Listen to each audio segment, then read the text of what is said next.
datang di praktikum Product Design and Development. Kali ini kita akan membahas tentang Design for Manufacture. Jadi apa sih Design for Manufacture itu? Design for Manufacture adalah pengembangan produk yang menekankan pada hal-hal yang berhubungan dengan proses manufacturing. Alasan digunakannya DFM sendiri adalah adanya kesulitan saat menghubungkan customer needs dan product specification, sehingga dilakukan metodologi yang bernama Design for X. X di sini diartikan dengan beberapa kriteria kualitas, contohnya reliability, serviceability, environmental impact, serta manufacturability. Dan yang paling terkenal adalah Design for Manufacture atau DFM. Tujuan dari DFM sendiri adalah menjaga kualitas produk agar tetap tinggi dengan tetap menggunakan manufacturing cost yang minimum. Lalu yang selanjutnya adalah tujuan dari desain for manufacture. Yang pertama adalah kita harus memahami dasar-dasar dari desain for manufacture. Yang kedua adalah kita harus mengestimasi manufacturing cost dari proses dan produk yang ada. Lalu yang ketiga adalah kita harus memahami dampak dari DFM pada product development dengan tetap meminimumkan manufacturing cost. Jadi DFM itu pada dasarnya adalah untuk menentukan cost pada tiap-tiap produk. Pada langkah yang pertama ini, kita akan mempelajari tentang beberapa tools untuk mengestimasi biaya yang dibutuhkan untuk manufacturing cost, seperti part list, BOM list, road sheet, OPC, dan AC. Nah, sebelum kita ke tools-tools tadi, kita harus memahami tentang sistem manufaktur. Jadi, untuk mendapatkan output berupa finished goods, kita memerlukan input berupa bahan baku, pegawai, alat, informasi, energi, dan lain-lain. Selain itu, kita juga harus memperhitungkan limbah yang harus kita olah, yang itu juga memerlukan biaya. Nah, langkah DFM dimulai dari mengestimasi manufacturing cost yang ada. Lalu, setelah itu, kita harus mengurangi cost dari komponen, dari assembly, dan supporting cost. Lalu, setelah itu, kita juga harus memahami dampak-dampak dari keputusan-keputusan tadi pada faktor yang lain. Setelah itu, kita juga harus menghitung ulang dari manufacturing cost yang ada. Apakah itu sudah cukup baik atau belum?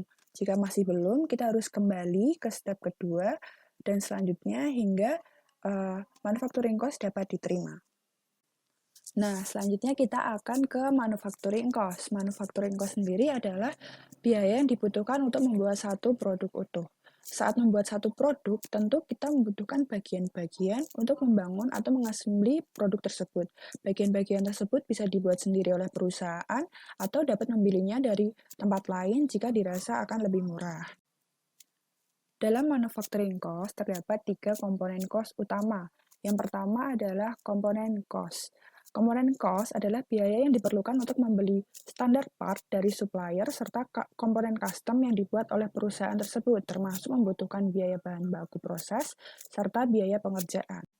Lalu yang kedua adalah assembly cost. Assembly cost adalah biaya yang dibutuhkan untuk merakit part hingga menjadi produk utuh. Di dalamnya termasuk biaya untuk pegawai, serta alat dan perlengkapan. Lalu yang ketiga adalah overhead cost. Overhead cost adalah biaya yang dibutuhkan untuk memenuhi kebutuhan biaya lain di luar biaya komponen dan biaya assembly. Dalam overhead cost dibedakan menjadi 2 tipe, yaitu support cost dan indirect allocation. Dalam support cost melingkupi biaya untuk material handling, quality assurance, shipping, atau maintenance. Besar kecilnya support cost tergantung pada desain dari produk yang diinginkan. Indirect allocation adalah biaya manufaktur yang tidak bisa dihubungkan langsung dengan produk, namun tetap harus dikeluarkan agar bisnis dapat tetap berjalan. Contohnya, gaji dari security atau biaya maintenance dari pabrik. Karena indirect allocation tidak secara langsung terhubung dengan produk, maka indirect allocation tidak relevan untuk DFM. Walaupun begitu, indirect allocation berkontribusi dalam biaya pembuatan produk. Nah, langsung aja kita ke tools yang pertama, yaitu Bill of Material. Pada bagian ini, produk akan di-breakdown hingga ke bagian terkecilnya. Bagian atau part tersebut akan dibagi menjadi beberapa level, hingga level yang paling rendah adalah bagian atau part yang benar-benar berdiri sendiri atau sampai tidak saling mengassembly lagi. Level 0 adalah produk jadi, level 1 adalah subassembly, lalu level 2 adalah subassembly yang mengacu pada level 1. Lalu seperti itu sampai ke level-level selanjutnya. Nah, setelah kita membuat BOM tree tadi, selanjutnya kita harus membuat BOM list atau daftar part keseluruhan dari BOM tree yang telah kita buat tadi. Di dalamnya juga mencakup informasi-informasi lain seperti apakah part tersebut dibeli atau dibuat sendiri oleh perusahaan. Lalu, tools yang kedua adalah part list. Part list adalah daftar lebih lengkap dari BOM list, yaitu dengan ditambahkan info tentang material dan ukuran yang digunakan. Bedanya adalah pada part list hanya berisi keseluruhan part yang digunakan, bukan termasuk part-part yang di-assembly. Seperti ini tidak dimasukkan ke dalam part list, hanya pada bagian ujung-ujungnya saja. Part list digunakan untuk menentukan biaya dari standar komponen. Lalu, untuk part-part yang merupakan custom komponen dibutuhkan tools yaitu Roadsheet. Custom komponen atau part yang dibuat sendiri oleh pabrik diperlukan produksi di dalamnya yang melingkupi kegiatan permesinan apa saja yang dilakukan, seperti shaping, drilling, dan lain-lain. Juga ditentukan tipe mesin apa yang dibutuhkan, serta alat-alat pendukung lain. Selain itu, juga ditentukan waktu total yang diperlukan untuk melakukan proses dari awal atau setup hingga melakukan kegiatan permesinan. Roadsheet sendiri digunakan untuk menentukan total time yang dibutuhkan untuk membentuk barang produksi tersebut, serta untuk menentukan processing cost, yaitu dari labor cost dan machine cost. Lalu untuk labor cost sendiri adalah dengan cara mentotal dari setup time dan operation time menjadi berapa detik totalnya, lalu dikonversi menjadi biaya, yaitu dengan cara dari gaji pegawai diubah menjadi berapa jam, lalu diubah menjadi berapa detik, lalu dari detik tersebut dikalikan dengan total time yang ada. Lalu yang untuk machine time itu dari untuk satu mesin dapat diperkirakan untuk digunakan atau menghasilkan berapa produk hingga akhirnya mesin itu rusak. Dari total produk yang ada, lalu dibagi dengan harga awal saat membeli mesin tersebut sehingga dapat diperkirakan untuk machining time yang ada. Untuk lebih jelasnya dapat dibaca dari buku Ulrich, oke. Lalu untuk tools selanjutnya adalah assembly chart atau AC. Assembly chart merupakan diagram yang menggambarkan hubungan antara komponen-komponen yang akan dirakit menjadi sebuah produk. Assembly chart bermanfaat untuk menunjukkan komponen penyusun suatu produk dan menjelaskan urutan perakitan komponen-komponen tersebut. Dalam diagram ini, lingkaran artinya adalah operasi, sedangkan persegi adalah inspeksi. Sebenarnya ada bentuk-bentuk yang lain, namun untuk assembly chart sendiri biasanya menggunakan bentuk-bentuk seperti lingkaran dan kotak. Lalu untuk tools terakhir dari step 1 adalah OPC atau Operation Process Chart. OPC adalah gabungan dari Roadsheet dan Assembly Chart agar dapat memberikan gambaran aliran di dalamnya. Di dalam OPC juga terdapat estimasi waktu untuk mengassembly, sehingga dapat memperkirakan assembly cost atau untuk labor cost.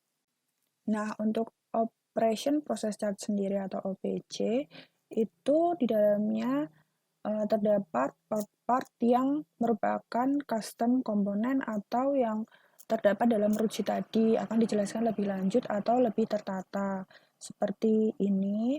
Lalu juga memiliki nomor-nomor tertentu yang diurutkan dari yang paling kanan seperti 01, 02 dan selanjutnya. Lalu untuk part yang paling panjang diletakkan di paling kanan dan seperti inspeksi yang bentuknya persegi ini juga memiliki nomor sendiri, seperti inspeksi 1, inspeksi 2. Lalu untuk part yang tidak dibuat sendiri atau dibeli dari tempat lain, itu langsung dimasukkan ke diagram part yang paling kanan saja. Selanjutnya terus hingga yang paling akhir. Lalu di akhir ini juga bisa ditambahkan storage atau bentuknya seperti segitiga terbalik. Lalu jangan lupa untuk melakukan atau membuat ringkasan OPC seperti ini.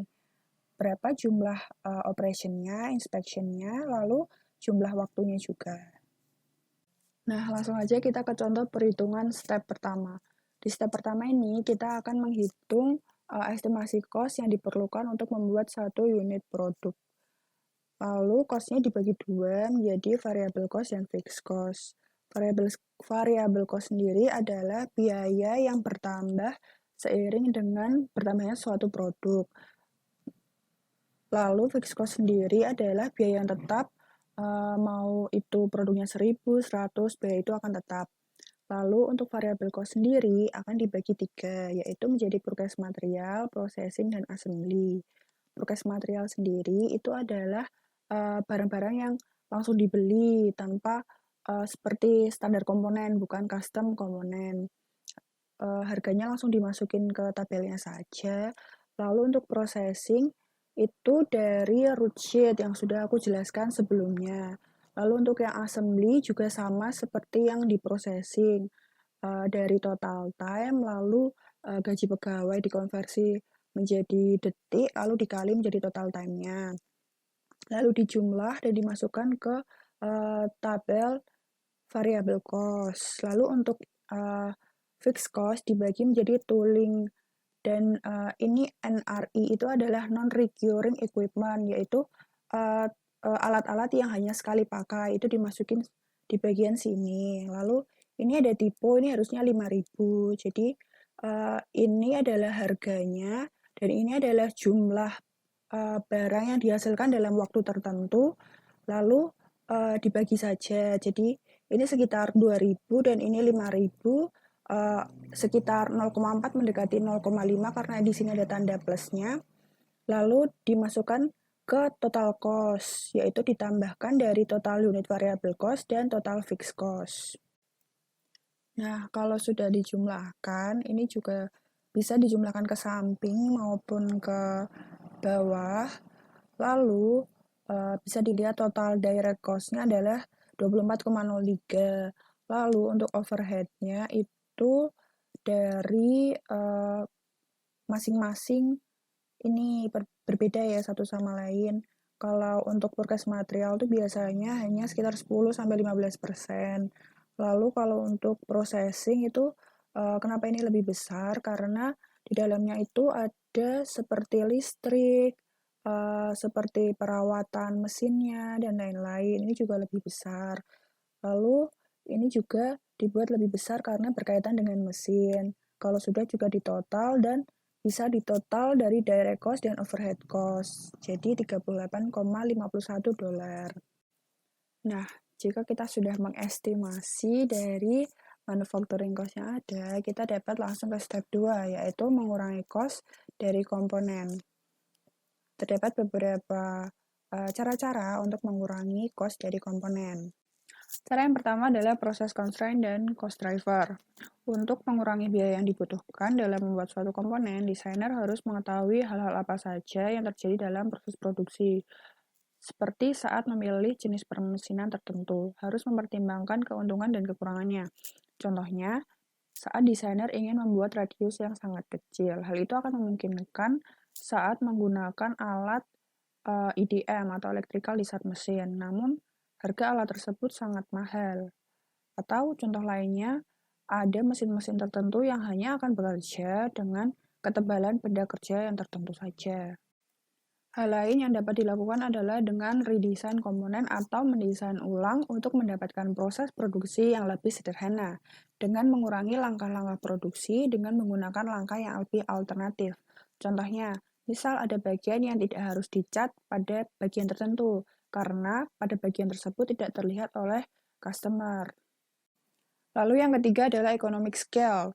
Biasanya saat memproduksi suatu produk, perusahaan akan lebih memilih untuk memproduksi secara massal, karena akan jauh lebih murah untuk memproduksinya. Hal ini terkait dengan fixed cost dan variable cost yang dikeluarkan.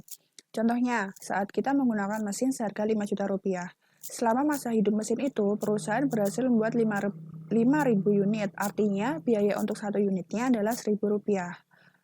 Misalkan, jika perusahaan tersebut berhasil membuatnya secara lebih massal, yaitu 10.000 unit, maka biaya satu unitnya akan jauh lebih murah lagi, yaitu hanya 500 rupiah. Penggunaan economic scale juga diterapkan pada standarisasi komponen. Misalnya, dalam satu produk menggunakan sekrup yang sama, atau pada bagian tutup dan alas menggunakan bentuk yang sama. Dalam hal ini, memungkinkan bahwa satu bagian akan diproduksi lebih banyak, sehingga akan mengurangi biaya untuk membuat suatu produk.